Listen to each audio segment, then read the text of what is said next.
Hola, ¿cómo están? Bueno, seguimos con lo que veníamos haciendo. Ahora, para ir cerrando el tema de placas, eh, hay dos situaciones. Vamos a ver el método de Arbitres, que en realidad es un método muy similar, vuelvo a decir, nada más que tiene algunas diferencias, y es exactamente lo mismo para la cátedra, o sea que hagan por uno, hagan por el otro, ¿sí?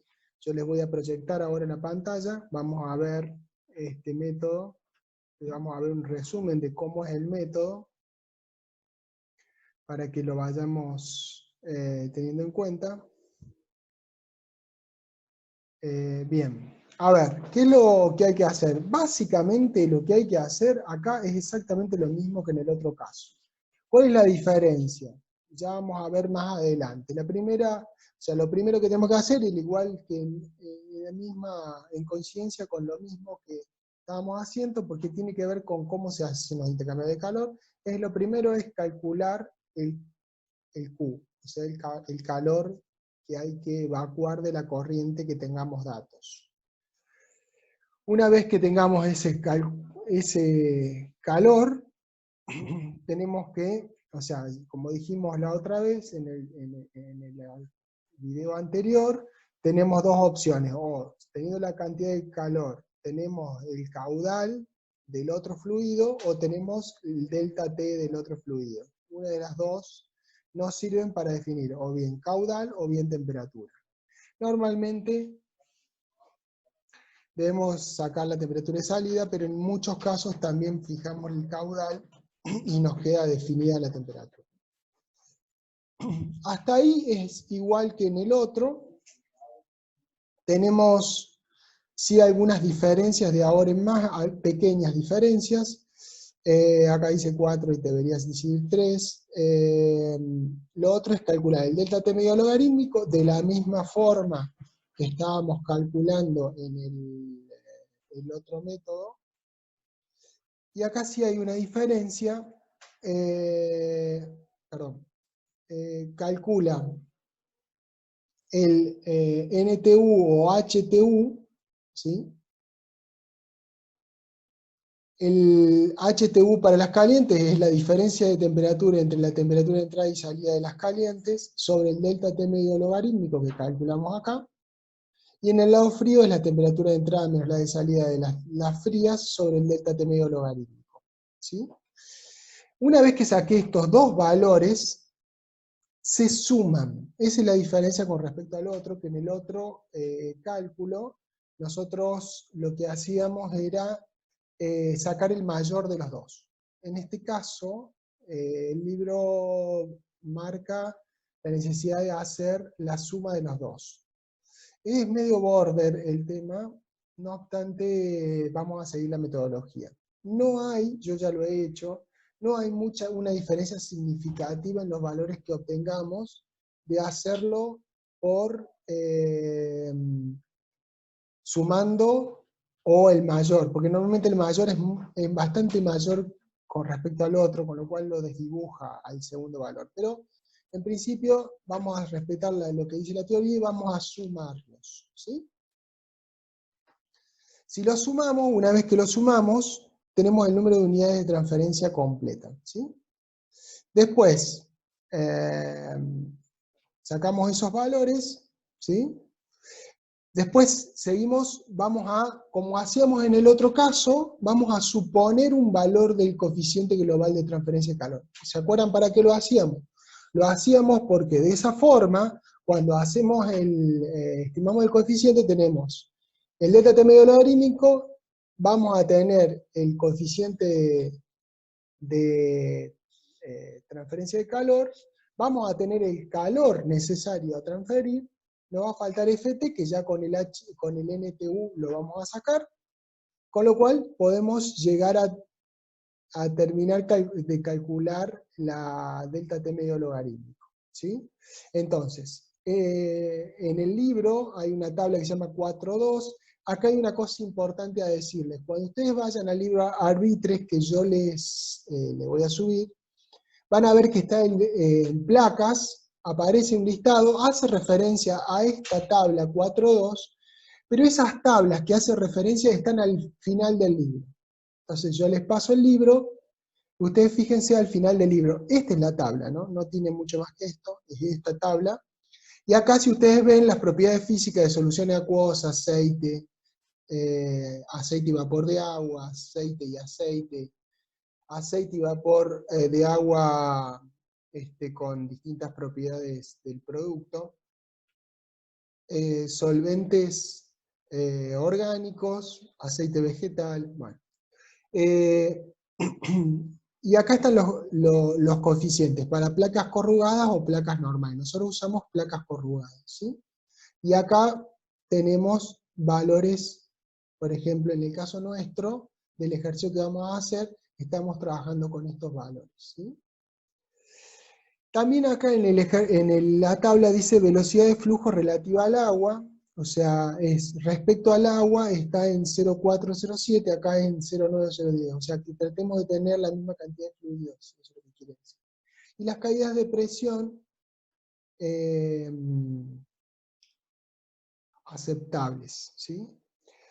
Una vez que tengamos esto, acá falta una cosa más a decir. Para calcular el área yo voy a tener el Q, que ya lo calculamos, el U, que lo elegimos acá, el delta T medio logarítmico, y faltaría el FT, como en el otro caso. Nosotros acá calculamos el NTU. Con este NTU me tengo que ir, y para eso para llegar a esto debo haber especificado los pasos, ¿sí?, que voy a tener, y con eso calculo el FT, ¿sí? O sea que acá falta un FT, ¿no es cierto? Que yo me olvidé de poner. Una vez que que definí el área, este paso lo puedo hacer antes, previamente también, lo podría hacer, pero con el área cobra significancia. Voy a definir y establecer con esta tabla, la tabla 4.3, las características. El libro tiene esta tabla que no he encontrado en otra bibliografía, porque si no se acuerdan, en el anterior video yo les planteé y les mostré un catálogo Alfa-Laval, que es el mismo que está marcando él, pero la nomenclatura de las placas es diferente. Por eso es que se los estoy planteando de esta forma, no obstante con las nomenclaturas que ustedes tienen de placas del catálogo, que también se los voy a subir, ustedes lo mismo pueden hacerlo, ¿sí? Lo que pasa es que en esta tabla presenta los datos de otra forma, nada más. No hay nada grave con esto. ¿Qué es lo que dice esta tabla? Dice el ancho de placas, que tiene, dependiendo del tipo de placa, tiene un ancho diferente.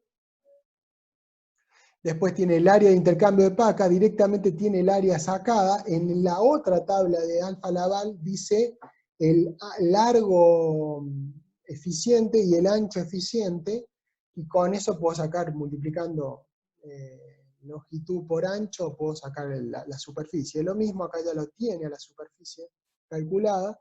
El número máximo de placas que puede tener, acá tienen 350, 600, 500, 300.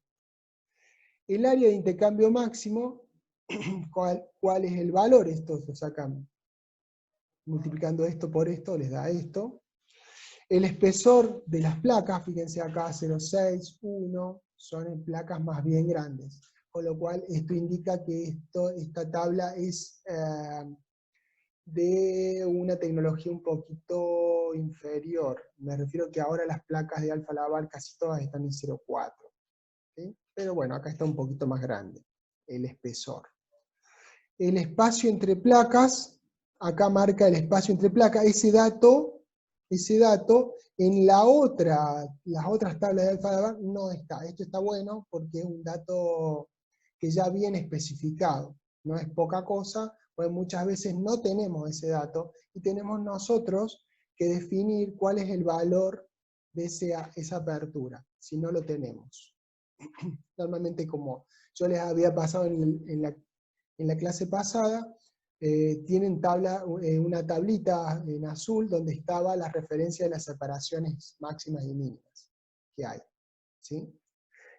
Bueno, la temperatura máxima que puede trabajar, en el caso que pongamos elastómeros, acá habla de asbestos, los asbestos están prohibidos, por eso le digo que esta tabla es vieja, los asbestos están totalmente prohibidos porque son cancerígenos de primera y no se usan más en la industria. Y si ustedes encuentran asbestos en su industria, tienen que parar todo, parar la instalación porque están prohibidos por ley y hacer una limpieza particular, porque es sumamente peligroso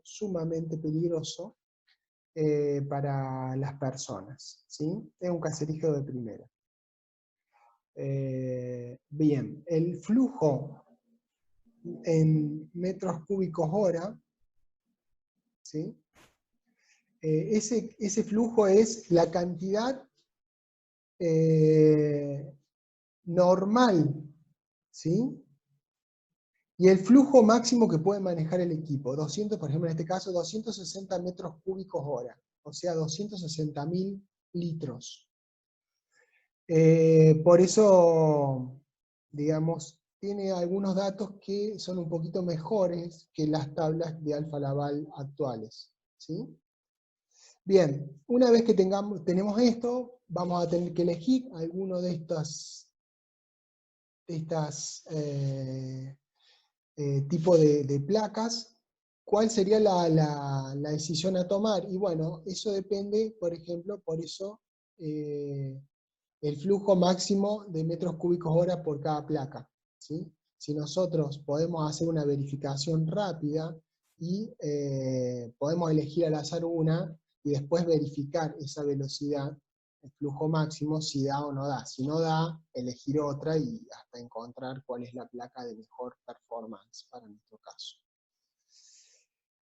Bueno, entonces, una vez que elegimos el tipo de placa, más o menos podemos hacer el definir las placas necesarias. Si no nos da después el área de flujo, o sea, el flujo máximo, podemos recalcular, ¿sí? Número de placas es el área necesaria calculada inicial sobre el área de la placa. O sea, el área inicial es el área que calculamos acá, ¿sí? Entonces, si yo divido esta área necesaria que calculé con el coeficiente de transferencia de calor, y lo divido por el área de una placa, y tengo de esta forma, el número de placas que necesito. Lo que sigue a continuación es definir el número de canales, y el número de canales por paso, y el número de pasos, ¿sí? El número de canales va a ser el número de placas más 1. Eso tiene que ver con, esto se llama canales, es la cantidad de zonas de paso de líquido, ¿sí? Como si ustedes se acuerdan, dijimos que,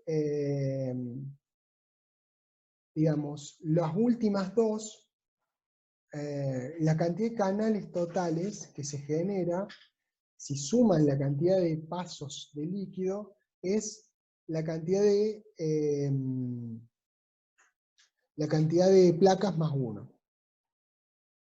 A su vez tengo que sacar el número de canales paralelos que tengo, o sea, el número de pasos que hay, y eso se saca con el caudal volumétrico a tener, ¿sí? Sobre el caudal, esto sale de la tabla 4.3 también, flujo de canal, ¿sí? Acá, flujo de canal, es decir, si yo tengo, esta relación me saca cuántos, esto es el flujo que puede sostener una placa, el flujo máximo de una placa. Entonces si yo divido esto, saco la cantidad de placas que tiene que haber para poder manejar este caudal.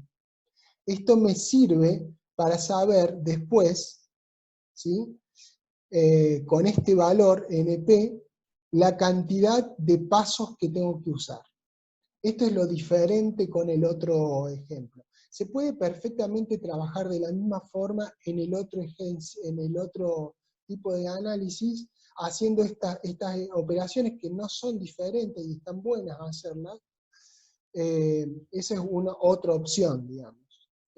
Normalmente en la otra forma de calcular, yo pongo las placas y después calculo la cantidad de este B corta, y comparo contra el B máximo. Acá directamente usa esta relación y saca el número de canales paralelos, o sea, el número de placas que pueda haber para ese flujo soportar, y después calcula el número de pasos. Digamos, conceptualmente no está mal, está bien, no tiene problemas. De las dos formas se puede hacer. Esta es un poquito más clara, esta a mi criterio es un poquito más clara, pero también se puede. Y se podría usar esta forma para hacer lo otro. No habría problema si yo tomara esta parte y sacara para sacar los números de pasos que necesito. El número de pasos es el número de canales dividido 2 por el número de pasos. ¿Por qué? Porque es el número de pasos de un fluido. Por eso divido de 2, porque las placas van un fluido de un lado y un fluido del otro. Entonces yo divido de 2 porque solamente voy a considerar las que van en un solo sentido, ¿sí? Por cada placa, si bien van 2 canales, ¿sí? Por uno va un fluido y por el otro va el otro fluido. Entonces por eso lo divido de 2, ¿sí? Y hay que hacer este número de canales, hay que calcularlo para cada fluido. Supónganse que ahora vamos a hacer un ejercicio de glicerol y agua.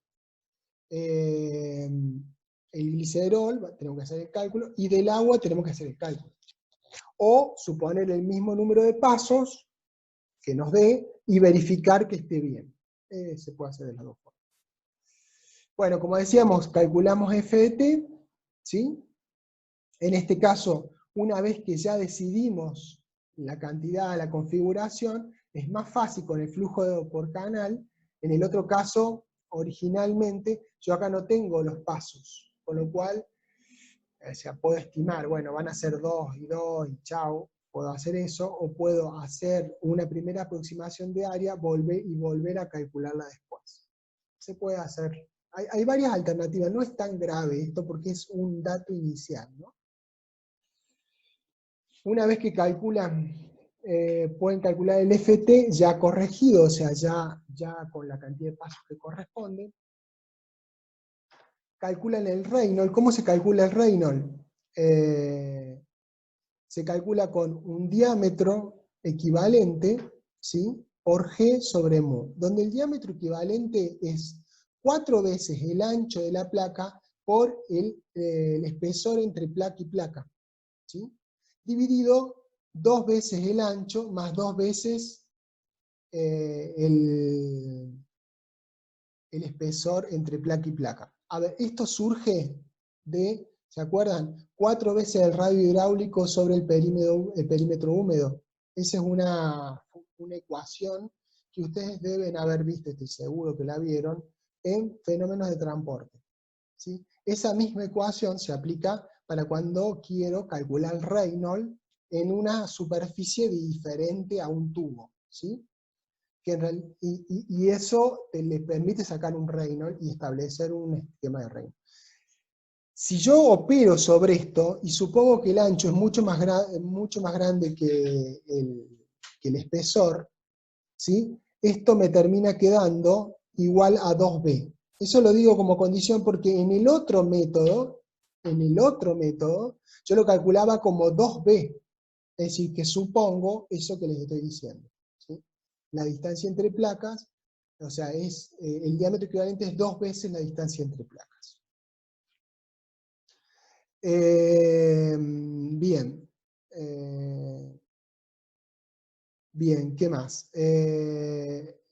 Entonces, cuando yo tengo flujo en paralelo, es decir, tengo varios pasos, ¿sí?, entonces el G, este Reynolds es para un G que se divide en igual cantidad de placas. O sea, si yo tengo, por ejemplo, 50 placas, y en las 50 placas se divide el flujo en 50 placas, ¿sí?, y es un solo paso. Ahora, si es más de un paso, yo tengo que considerar ese paso porque baja el caudal por paso, ¿sí? Con lo cual lo tengo que considerar acá, ¿sí? Entonces se considera de esta forma. Entonces, Cuando no tengo pasos, o sea, tengo un 1-1, y cuando tengo más de un 1-1. ¿Sí? Este Reynolds varía para el fluido caliente y para el fluido frío varía, y eso hay que adaptar. Después de eso calculo a través de esta ecuación para flujo laminar, para flujo Reynolds menor de 400, en intercambiadores de placas es muy usual encontrar este valor, es decir, menores de 400. ¿Por qué? Porque precisamente se manejan caudales menores, pero con una altísima turbulencia en ese caudal, ¿sí? Al contrario de carcasa y tubo. Los Reynolds tienen que ser más fuertes, más importantes. Si es flujo laminar, aplico esta ecuación, y si es flujo turbulento, aplico esta ecuación. No tiene mucha vuelta, son todas datos fácilmente obtenibles, ¿sí? Y una vez que calcule estas dos cosas, ¿sí? Los dos H, el H o el H para la carcasa, perdón, para uno del fluido caliente y para el fluido frío, calculo el U de la forma habitual que tenemos acostumbrado a hacerlo. La única cosa que les hago una aclaración, es una tontería, estoy seguro que lo saben, pero por las dudas, estos son 1 sobre R, esto es el coeficiente de ensuciamiento de cada uno de los cosas. Acá tiene una tabla, la tabla 4.1 en el albitres, que sale al final también. Esta creo que sale en el mismo, no, perdón, esta sale en el mismo texto del capítulo de placas. Y acá tienen los H, que ya calcularon acá, los R para el lado, para el fluido. Fíjense acá, tienen ustedes solventes orgánicos, ¿sí?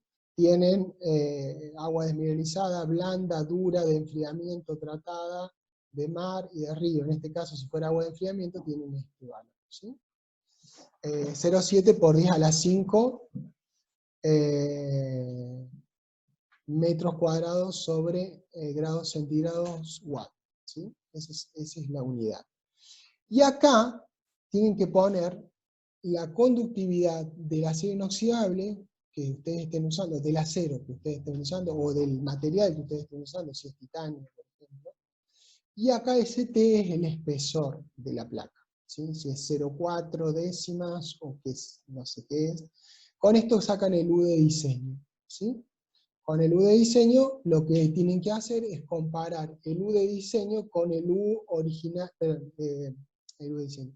Con el U de diseño calculan el área, ¿sí? Haciendo Q igual a U por A por delta T medio logarítmico, el Q lo conocen, el U lo acaban de calcular, el delta T medio logarítmico lo tienen, el F de T lo tienen, tienen que despejar área de diseño. Esa área de diseño, una vez que la calculan, la tienen que comparar contra el área de diseño originalmente que se colocó. Si da consistente, es decir, tienen la misma cantidad de placas, y si no, tendrán que recalcular y darle más al diseño original, más placas, y recalcular la cantidad, ya que acuérdense que el número de placas actúa sobre el flujo, con lo cual cambia el Reynolds. Por lo tanto, yo no puedo dejarlo como está bien, si el número de placas que me da es diferente, ¿sí? Siempre que hablemos de eficiencia, o sea, de cortar el ejercicio, tiene que ser cuando el sobredimensionamiento no supere el 20%, eso no es una regla fija.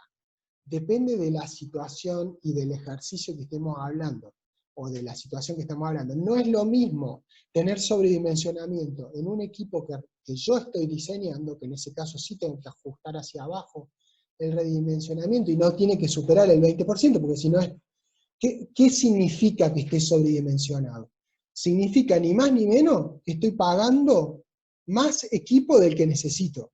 Y a ver, díganme ustedes si tuvieran que pagar algo, pagar más por algo que no les sirve, porque en definitiva, a ver, servir sirve, pero lo único que hace es extender el periodo de limpieza. No está mala como decisión, habría que ver el contexto, y en esto siempre hay mucho depende.